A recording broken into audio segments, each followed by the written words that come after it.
Alright guys, sa magandang araw sa inyong lahat. Meron tayong isang reaction video.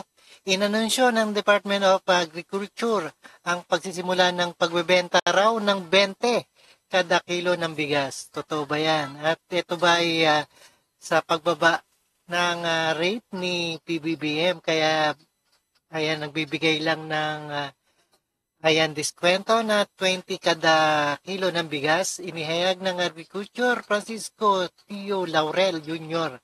matapos ang pakikipagpulong ni Pangulong Ferdinand Marcos sa Cebu City. Alright, panoorin po natin dito sa ating reaction video sa UNTV.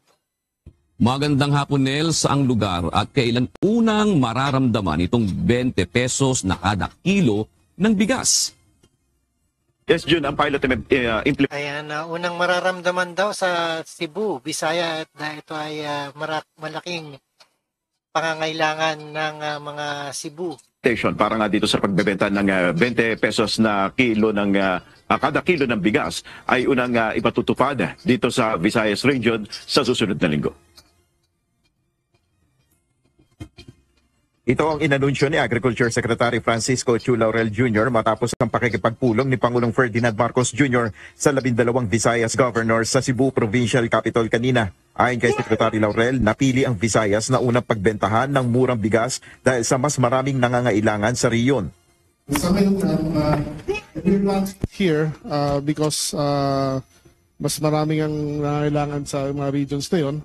But of course, ang eventual intention nitong programa nito, once we sort out all the issues logistically and para makita talaga how to operate it, launch it and manage it, nationwide to eventually. Pagkatapos ng launching sa Visayas, kalaunan ay ipatutupad na rin ito sa buong bansa. Ang pagbebenta ng 20 pesos per kilo ng bigas ay lilimitahan lamang sa 10 kilo kada linggo o 40 kilos kada buwan sa bawat pamilya. Ayan, pero may limita, no? Ang 10 kilo daw. Sa unang pagkukwenta ng DA, maaaring Lilimitahan. babot sa 3.5 billion hanggang 4.5 billion pesos ang kinakailangang budget para sa subsidiya na ito sa bigas, didepende pa kung hanggang kailan ito ipatutupad.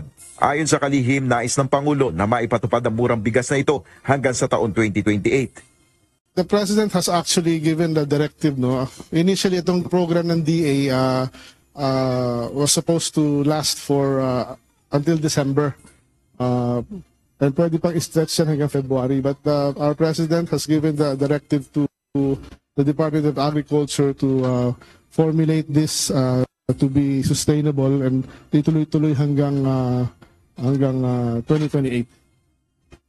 Ayon kay Secretary Laurel ay ipatutupad ang programa na ito pero aayusin muna yung panuntunan na ukol dito. Matatandaan natin yun na itong 20 pesos na kada kilo ng bigas ay isa sa kabilang dito sa campaign promise ni Pangulong Marcos.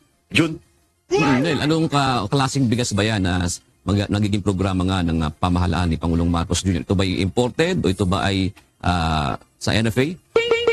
Ito ay galing sa NFA, Jun, ano? Dahil nga sinasabi ni Secretary Laurel na puno na rin yung warehouse ng NFA. Kasunod nga rin itong naging anihan at kinakailangan na rin nilang mailabas itong mga bigas na ito, Jun. Ito ay subsidiya, tama ba, Nel?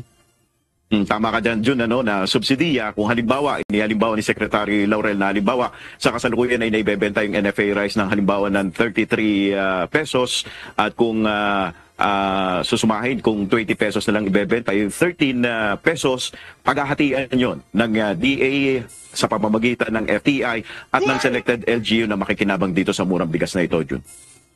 Hindi may alis, Nel, na masabi ng ilan, lalo na mga kritiko ni Pangulong Marcos Jr., na ito ay parang pampaampat lamang doon sa mababa niyang trust and approval rating, Nel.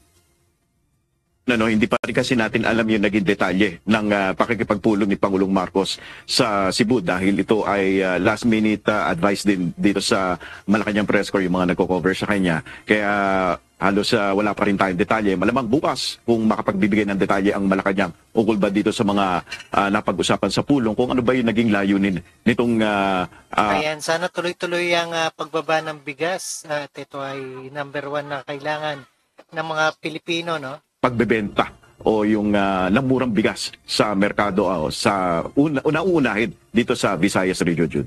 Kasi Nel, parang biglaan yung nangyari. Kung di ako, kung Oo nga, biglaan, no?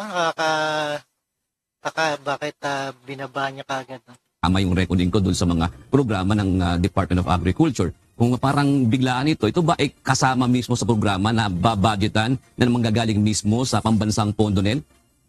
Nabanggit na rin ni Secretary Laurel during his briefing kanina na matagal na nilang tinatarget ito. Kumbaga, laging ito nasa goal nila na makamit itong campaign promise ni Pangulong Marcos na 20 pesos per kilo na bigas. At ngayon nga ay naisa katuparan ito, June. Pero yun nga, yung announcement, yun nga naging biglaan ngayon dahil nga doon after ng pakikipagpulong ni Pangulong Marcos dito nga sa Cebu. Alright. Maraming salamat, Nel. Alright guys, ayan, napakinggan at napanood po natin ang ating reaction video, pagbabaraw ng bigas. Sisimulan na ibenta sa Visayas region sa sunod na linggo at sa buong Pilipinas daw yan. Alright, maraming salamat and peace out.